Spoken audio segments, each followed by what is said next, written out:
Hi everyone, welcome to Woolen Spinning. My name is Rachel and I can be found pretty much everywhere as well for pearls.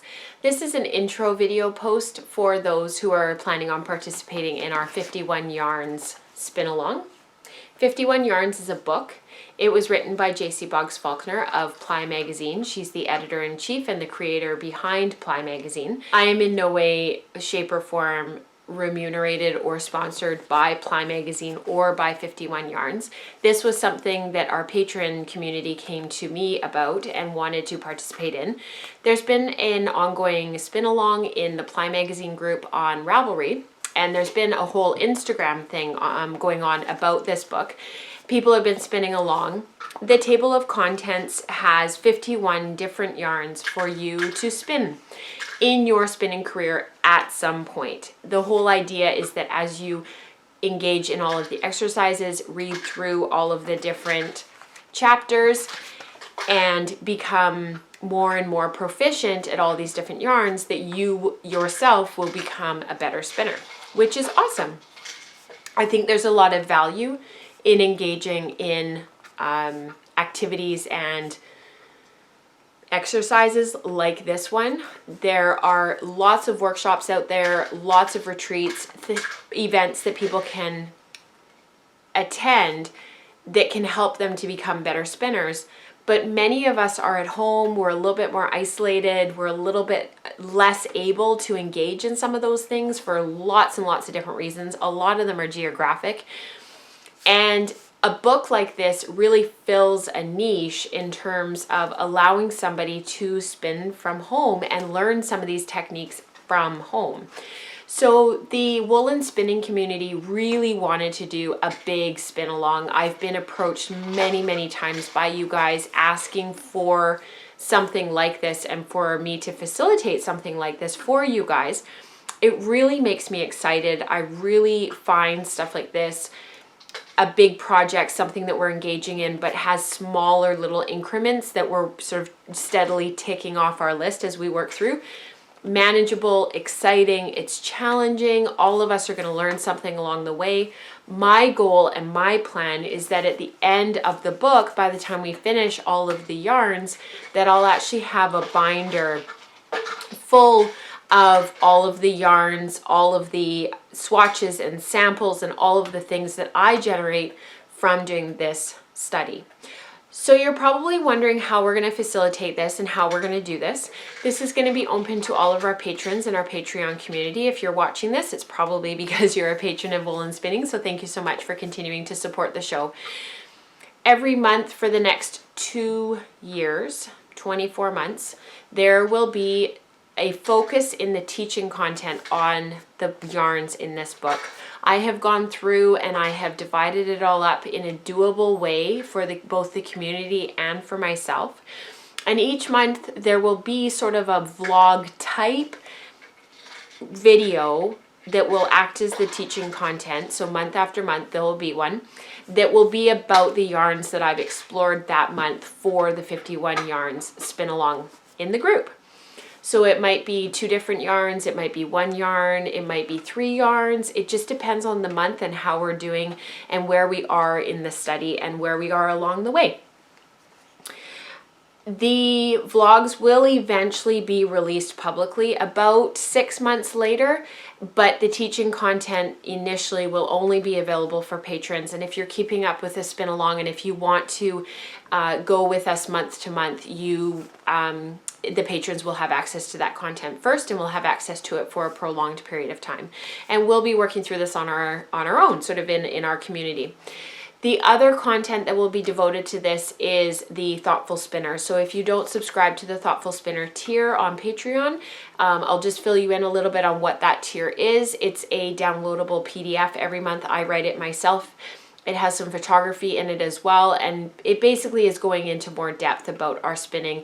And I try to reflect on my spinning, the things that I'm learning, resources, pieces of information, and thoughts and ideas from other sources. Think of it as like a really in-depth blog post. They tend to be 4 to 6 pages in length. Some months are longer, some months are shorter. It just depends on what the topics are.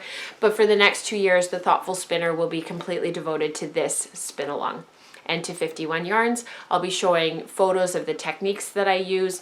I'll be talking about those techniques, talking about why I chose the breeds that I chose for certain spins, why I chose the materials I chose for other spins. It'll be a much, much more in-depth discussion than you will get on the video vlog post each month.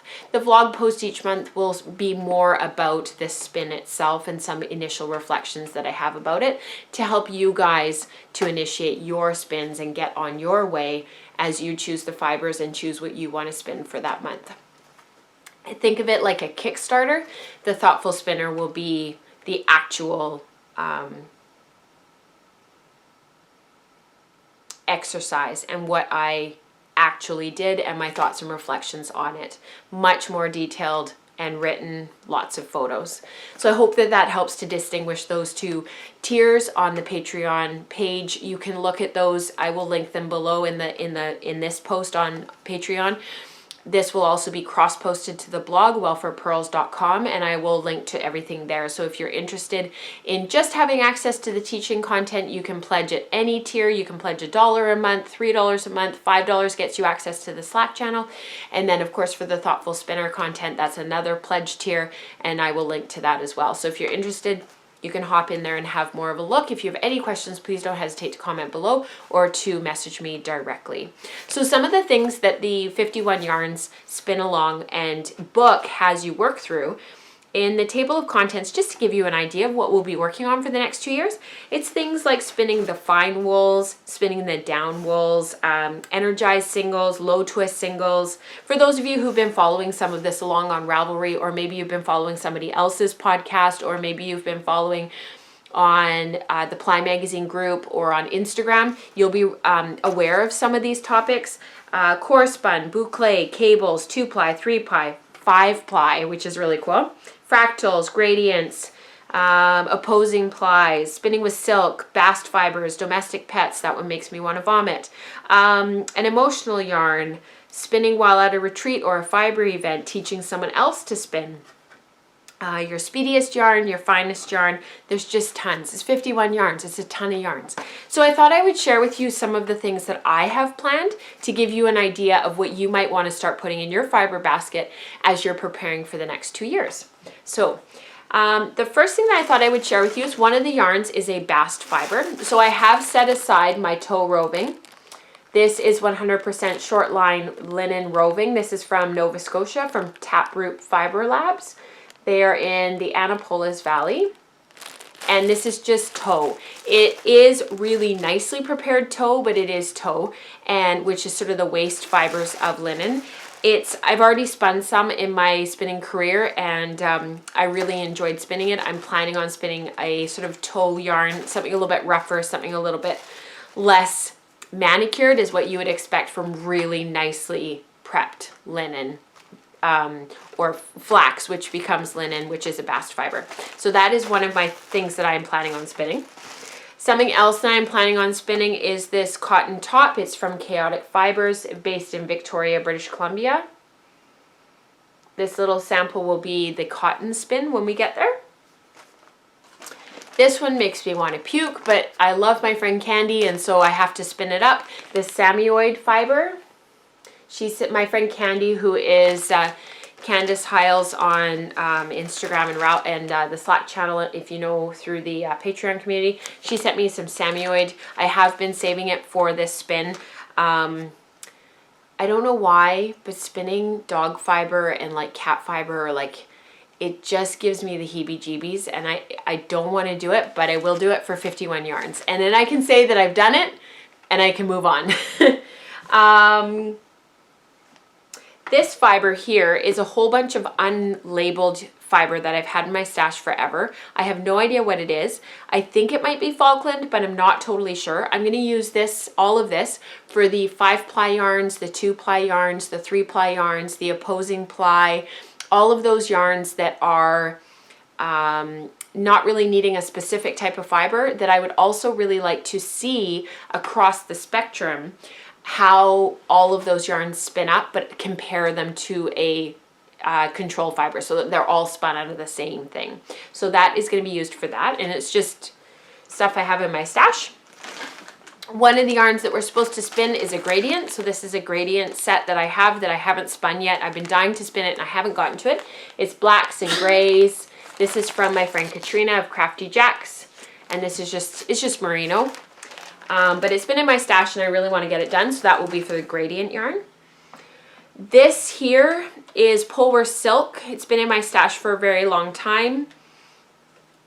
This is in the colorway Phoenix Rising. I don't wear reds particularly, but I do really love this colorway. This is from Sweet Georgia Yarns, based here in Vancouver, my friend Felicia. And this is going to be used for the fractal. There's a 1 month where we do a fractal, a self-striping, and there's something else. I'm going to divide this into 3. Oh, a cabled yarn. I'm going to divide this into 3, and we will look at the same colorway on all 3 yarns. So it'll be the same colorway, but spun 3 different ways. And I'm looking forward to seeing the difference that this will become, and it'll become 3 different yarns, and then I'll use them in some kind of a project, which would be kind of fun to showcase those different yarns. What else do I have here? Fiber I processed myself. This is from a fleece that I processed from my friend Lynn up in, I've talked about this on the podcast before, this fiber. I'll be going into more depth about it when we get there and when I start working with it a little bit more. So that's already carded, so I'll be spinning that one up. This is some blue face Lister that I'm going to spin up for the medium wools. In the book, she classifies BFL as a medium wool instead of a long wool, like most people would classify it, because of its shorter staple length. So I had this little tiny bump in my stash, and I thought, you know what, I'm going to use it for that. The very first spin that we're doing is the fine wools, and I have this little bump of South African fine, which is a meat merino usually. There's not a ton of information about this breed out there, but it is generally a meat merino from South Africa. It's usually a mix of other breeds as well, but generally the majority of it is meat merino. This is going to be used for the fine wool. I'm going to spin this up and see how it acts and what it looks like once it's spun. And tail spinning. So if you guys follow the Tiny Fiber Studio, you will have seen her tail spinning adventures. I think she used some Gotland locks for hers. Really, really fun. I bought these from my friend Katrina, who is carrying them for my friend Sarah Elizabeth, who's up in the Kootenays, one of my favorite places in the province. I would move there in a heartbeat. So I have some purples and there's some yellow in there, just beautifully dyed locks. And these are both a collection of Wensleydale Cross. They're just beautifully prepped, beautifully dyed. And I did get these from Katrina, but she was carrying them for my friend Sarah, and I've got Wensleydale on my face. Anyhow, this will be for the tail spinning. I'm hoping to explore 2, maybe 3 different techniques of tail spinning. I have tail spun before, so I'm excited to go back to it because I haven't done it since I tried it a few times. I had good results, but it was a long time ago, and so it would be nice to go back and try it again and do it. Sarah of Sarah Elizabeth, she makes her tail spun yarns, and then she wears them as scarves, and I just love it. They look like dead animals hanging around her neck, and you would think that would be gross, but it actually looks really great. So at festivals, she always has them around her neck, and I just always think, I want that. So now I will. So that is just a smattering of what I will be spinning for 51 yarns. Obviously, there are a lot more yarns that I will be spinning for this study and a lot more fiber that I'll be using, but this is kind of my starting basket. This is where I'm going to start from. I have some Suffolk downstairs that I'll be spinning for the down. I've got some Polypay. I've got some Texel. I've also got some Corriedale. I've got a lot of stuff. It's a big study, and I hope that you will be joining us. So to everybody who is thinking about joining us and is maybe going to sit on the sidelines and watch us and follow along with our journey over the next 2 years, thank you for watching and for participating, even if it's just cheerleading from the sidelines. For those who are planning on actually participating, please don't feel overwhelmed. If you find that you can only do 1 of the spins each month, or you're maybe going to be a couple of months behind, that's totally fine. Know that there is no pressure, that we're just going to kind of slowly truck our way through this and see how it goes. And if you're just joining Patreon and joining the community and you've got some questions, please don't hesitate to ask me. This is going to be a slow process for the next 2 years. It's going to be something that we're really going to delve into, really going to work on. And the theme for the next couple of years, for this year anyways, is called Experimentation. We're kind of really going to experiment. We're going to look at lots of different types of yarns. We're going to experiment in the breed and color studies, which is now going to be winding down for March, and then we'll be starting our next study that'll run through till October. And we're going to spend our time experimenting with things, trying to learn as much as we can about the things that we feel really passionate about in making our yarns ever better. So with that, if you have any questions or comments, like I said, please comment below, message me directly, and I will try to address your questions as I can. And until next time, happy spinning. Bye, guys.